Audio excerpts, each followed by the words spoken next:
অনেক দিন পর আমি আবার ভিডিও করতে এলাম। আপনারা ভাবছেন যে আমি এতদিন কোথায় ছিলাম আর আমি কি করছিলাম। তো আমার অ্যাকচুয়ালি কোথায় আমি যাইনি, আমি বাড়িতে ছিলাম। আমার কিছু পার্সোনাল প্রবলেমের জন্য আমি এতদিন ভিডিও করতে পারিনি। সমস্যাটা হচ্ছে যে আমার বিয়ে নিয়ে, যেমন সবারই বিয়ের 2 মাস আগে খুব ভালো লাগে, বিয়ের 2 মাস পরও খুব ভালো লাগে। তো সেম আমারও খুব ভালো লাগতো। মনে হতো বিয়ের আগে যখন আমার বিয়ে লাগে তখন মনে হতো আমার মতো আর কেউ নেই। আর বিয়ের পরও মোটামুটি 2-3 মাস খুব ভালো কেটেছে। তো মনে হতো যে এত সুখ আমি কখনো দেখিনি।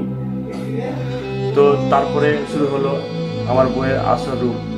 আমি কখনো ভাবিনি যে আমার বউ এই ধরনের বা এমন কাণ্ড করতে পারে। আমি আমার বউকে দেখে অবাক হয়ে গেছি যে আমার সেই মেয়েটা যাকে আমি বিয়ে করে নিয়ে এসেছি 2 মাস পর ভালো কাটলো, তারপর শুরু হলো সেই ছোট ছোট ব্যাপার নিয়ে ঝামেলা। সে ছোট কথা নিয়ে রেগে যেত, তারপর আস্তে আস্তে জিনিসটা অনেক বড় হয়ে গেল। আমি আপনাদের পুরো বলছি না, যেহেতু ভিডিওটা অনেক বড় হয়ে যাবে।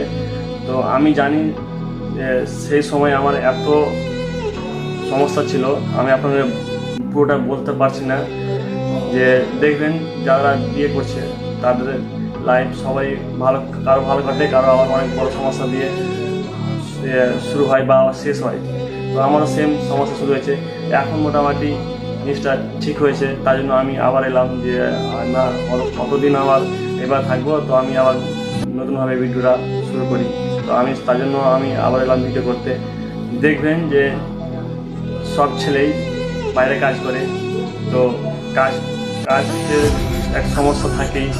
তো আমারও সমস্যা কাজে, সবাই বকা বা বলেন যে কাজ থেকে অনেক সমস্যা হতো। তো সেই সমস্যা পার করে আমি আসতাম যে বাড়িতে যে আমি শান্তিতে থাকবো, তো তা হতো না। বাড়ি গেলেই সেই শুরু হতো অশান্তি ঝামেলা। তো এত রাগ উঠতো বা কষ্ট হতো, মানে ওখানে আমার কোনো অপশন ছিল না যে আমি এখানে কী করবো। এতটা আমি ভেঙে পড়ে গেছিলাম, মানে আপনাদের আমি বলতে পারছি না। যাদের সাথে এই ঘটনাগুলো ঘটেছে তারাই একমাত্র ফিল বা এই অনুভবটা করতে পারবে। তো তাই জন্য আমি এতদিন ভিডিও করতে পারিনি।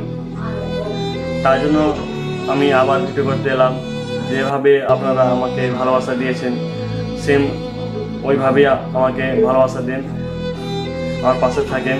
তো আমি সামনে আগাতে পারবো।